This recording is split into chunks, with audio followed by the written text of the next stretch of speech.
আর বুড়োদের মেরে কী হবে? বাচ্চাকে মারো যাতে আরও ভয় পেয়ে যায়, শঙ্কিত হয়ে যায় পাড়ার লোকজন, প্রতিবেশী, যে আমাদের বাচ্চাদের ওপর আক্রমণ হতে পারে। এটা তৃণমূলের একটা পরিকল্পিত ফ্যাসিবাদী পরিকল্পনা।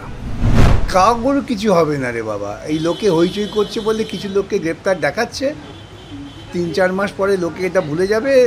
তখন তৃণমূল কংগ্রেস এবং পুলিশ বলবে যাদের ধরেছি তারা আসলে সিপিআইএমেরই লোক, এটাই বলবে। লিখে রাখো। কুণালবাবুর কথা যদি আমাদের রাজনীতি করতে হয় তাহলে আমাদের থাকার কোনো প্রয়োজনই নেই। কুণালবাবুর কাছ থেকে আমরা রাজনীতি শিখবো, কুণালবাবুর কাছ থেকে দুর্নীতি শিখতে পারি। তো সেখানে কর্মচারীরা দেখলাম তৃণমূলকে বেশি ভোট দিয়েছে, সুতরাং দিয়ে দেবে কেন? মমতা তো মনে করে কর্মচারীরা ঘেউ ঘেউ করে। এখন কর্মচারীরা যদি ঘেউ ঘেউ করে তা আমাদের তো কিছু করার নেই। আমি তো একটা ওপেন চ্যালেঞ্জ দিয়েছিলাম, তৃণমূল দেখা ওরা ক্ষমতায় আসার পর ওরা একটা নিয়োগ করেছে দুর্নীতি ছাড়া। কালীগঞ্জের যে উপনির্বাচন আমরা দেখতে পেলাম, ফল প্রকাশের আগেই যে বিজয় উৎসব, 9 বছরের একটি শিশুর প্রাণ গেল তাতে। সে তো কোনো রাজনীতি করে না, তৃণমূল বলুন কি সিপিএম, সে তো কোনো রাজনীতি করে না, বরং বোঝেও না বলা যেতে পারে। তার প্রাণ গেল একটি বোমার আঘাতে, কি বলবেন? এটা তো তৃণমূলের যে স্বাভাবিক সংস্কৃতি তারই প্রকাশ। সুতরাং তৃণমূল কংগ্রেস থাকবে, মারামারি হবে না, খুনোখুনি হবে না, বিরোধী পক্ষকে নির্দিষ্ট লক্ষ্য করে আক্রমণ হবে না, এটা তো হতে পারে না। তৃণমূল কংগ্রেসের যে পলিটিক্যাল কালচার তার বাইরে কি তৃণমূল কংগ্রেস যেতে পারে? সেই জন্যই তারা নির্দিষ্টভাবে, যেহেতু সিপিআইএম করে, তারা তৃণমূল কংগ্রেসের বিরুদ্ধে নির্বাচনী প্রচার করেছে। অতএব তাদের মারো, আর বুড়োদের মেরে কী হবে? বাচ্চাকে মারো যাতে আরও ভয় পেয়ে যায়, শঙ্কিত হয়ে যায় পাড়ার লোকজন, প্রতিবেশী, যে আমাদের বাচ্চাদের ওপর আক্রমণ হতে পারে। এটা তৃণমূলের একটা পরিকল্পিত ফ্যাসিবাদী পরিকল্পনা। স্যার, তৃণমূল করে বলে বোম খেতে হচ্ছে আজকাল, মানে সিপিএম দের বোম খেতে হবে। এটা আজকাল কি? আজকাল তোমরা দেখছো, এটা 2011-র পরবর্তী সময় থেকে গ্রামে গ্রামে, পাড়ায় পাড়ায় এই জিনিস ঘটেছে। সেখানে হয়তো একটা 9 বছরের শিশু মারা যায়নি, কিন্তু বল ভেবে বোমকে বল ভেবে খেলতে গিয়ে 11 বছরের 12 বছরের শিশুরাও মারা গেছে পশ্চিমবঙ্গে গোটা রাজ্যটাকে তো বোমা দিয়ে আচ্ছাদিত করে রেখেছে তৃণমূল। দুর্নীতি আর গুন্ডামি, এই হচ্ছে তৃণমূলের ইউএসপি। কিন্তু ওখানে তো বিরোধী শুধুমাত্র সিপিএম নয়, বিজেপিও ছিল।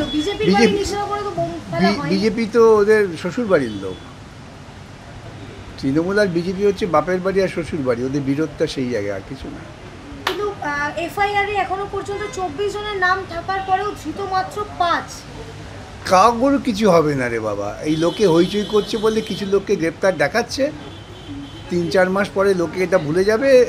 তখন তৃণমূল কংগ্রেস এবং পুলিশ বলবে যাদের ধরেছি তারা আসলে সিপিআইএমেরই লোক, এটাই বলবে। লিখে রাখো। কিন্তু পুলিশের পক্ষ থেকে এই পুরো ব্যাপারটা ধামাচাপা দেওয়ার চেষ্টা, 1 ঘন্টা পর সেই স্থানে গিয়ে উপস্থিতির কারণটা? আরে মুশকিল, পুলিশ মন্ত্রীটাকে, যে তৃণমূলের নেত্রী, যে গুন্ডামি করাটাকে তার একমাত্র রাজনৈতিক উপজীব্য বলে মনে করে, গুন্ডামি এবং দুর্নীতি। তো সেক্ষেত্রে পুলিশ কী করে কাজ করবে? পুলিশ কাজ করতে পারে। আমরা কালিয়াগঞ্জের এই ঘটনার পরে দেখতে পেলাম সিপিএম এর একটা টিম বিভিন্ন দিন সেখানে গিয়ে উপস্থিত হচ্ছেন। কুণাল ঘোষ স্পষ্টত জানালেন যে সিপিএম তো সন্ত্রাসের রাজনীতি করে অভ্যস্ত, তারা এই বিষয়ে মুখ না খোলাই ভালো। সিপিএম যদি সন্ত্রাসের রাজনীতি করতো তাহলে কুণাল ঘোষ আজকে বসে এখানে বকবক করতে পারতো না। সিপিএম সন্ত্রাসের রাজনীতি করেনি বলেই কুণাল ঘোষ এবং তার দিদি এবং পিসি টিকে আছে। তাহলে তার দিদি এবং পিসি কি টিকে থাকতে পারতো যদি সিপিএম সন্ত্রাসের রাজনীতি করতো? এটা কুণালবাবু খুব ভালো জানেন, মনে প্রাণে জানেন, তাই এই সমস্ত কথা বলছেন। আপনারা যে সন্ত্রাসের রাজনীতি করেছেন সেটা প্রমাণও তিনি দিয়েছেন। বালিয়াগঞ্জের উপনির্বাচনে আপনাদের গুলিতে লাশ পড়েছিল। ওই তো কুণালবাবু বোধহয় সব ভুলে গেছেন, ইতিহাস ভুলে যান, উনি অসত্য কথা বলতে অভ্যস্ত। বালিগঞ্জে নির্বাচনে দুপক্ষের লড়াইয়ে পুলিশের গুলিতে একজন মারা গিয়েছিল, এবং বালিগঞ্জের এই ঘটনা নিয়ে ওর পিসি তো জনগণের টাকা খরচা করে একটা কমিশন বসিয়েছিল। সেই কমিশনের কি ফাইন্ডিংটা কি, কমিশন কি বলেছে, তার কমিশনের যে আমরা সব দেখে টেকে এই সিদ্ধান্তে পৌঁছলাম, সেটা কোথায়? সেটা জনগণকে দিচ্ছে না কেন? এবং সেই সময় যার বিরুদ্ধে সবচেয়ে বেশি অভিযোগ ছিল তৃণমূলের, সে আজকে তৃণমূলের নেতা। তাহলে আমরা যদি বলি যে তৃণমূল তাদের ট্রোজান হর্সে কাজ করিয়েছে, অবশ্য কুণালবাবু ট্রোজান হর্স কি জানেন কিনেন জানি না, কিন্তু এটাই ওদের কাজ। আপনারা এটা নিয়ে রাজনীতি না করাই বরং ভালো, হুঁশিয়ারি দিচ্ছেন কুণাল ঘোষ। কুণালবাবুর কথা যদি আমাদের রাজনীতি করতে হয় তাহলে আমাদের থাকার কোনো প্রয়োজনই নেই। কুণালবাবুর কাছ থেকে আমরা রাজনীতি শিখবো, কুণালবাবুর কাছ থেকে দুর্নীতি শিখতে পারি। যদি দুর্নীতি শেখার কারো ইচ্ছা থাকে তাহলে তারা কুণালবাবু স্কুলে ভর্তি হতে পারে। স্যার একেবারেই আপনার সিপিএম সমর্থক, আপনাদেরই এই সিপিএম পার্টির লোক বলা যেতে পারে রবীন দেব, তিনি নাকি একটা সময় র্যাগিং দেব ছিলেন। তো ভালো কথা, রবীন দেব র্যাগিং করলো আর তৃণমূল কংগ্রেস ক্ষমতায় এসে গেল, আমি তো বুঝলাম না। কতক্ষণ তো যুক্তিসঙ্গত সিদ্ধান্ত হবে। তো পরীক্ষায় নকল করলো কি মমতা আর পাশ করে গেল কুণাল, ব্যাপারটা এরকম হলো না? বিরোধীরা নাকি নিজেদের এই মানে তাদের যে হার সেটা মানতে না পেরে বিজয় উল্লাস থামানোর জন্য এই পুরো ঘটনাটা সাজাচ্ছে। এইটা আমি তো বলেইছি, প্রথম দিনই বলেছি তৃণমূল শেষ পর্যন্ত ওই জায়গায় যাবে।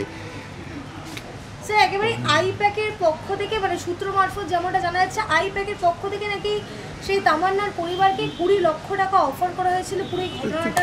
করতেই পারে, প্রচুর চুরির টাকা আছে, ইলেকট্রাল বন্ডের টাকা আছে, সেই টাকা দিয়ে এখনো কর্মচারীদের ডিএ ঢোকেনি, 20 লক্ষ টাকা দিয়ে মুখ বন্ধ করার চেষ্টা হতেই পারে। এটাই তৃণমূলের ইউএসপি। আমি কতবার ব্যাখ্যা করবো? একটা কথা 3বার বললে তো বিরক্তি উৎপাদন হবে জনগণের।